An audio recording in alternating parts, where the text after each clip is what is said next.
4-may kuni Rossiya Ukrainaning turli hududlarini o'qqa tutdi va buning oqibatida kamida 1 kishi halok bo'ldi. Yana 13 kishi yaralandi. Bu haqida Deutsche Welle xabar berdi. Ma'lum qilinishicha, Dnipropetrovsk viloyatida otishmalar oqibatida 1 kishi halok bo'lgan, yana 3 kishi yaralangan.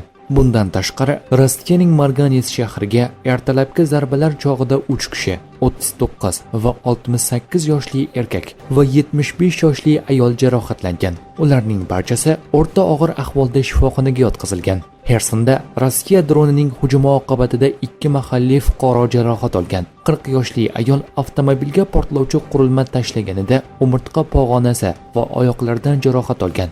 Jabrlanuvchining ahvoli o'rtacha og'irlikda va u ayni damda shifoxonada. Qolaversa, Donetsk viloyatida ham rossiyaliklarning mahalliy aholini o'qqa tutishi oqibatida 6 kishi yaralangan.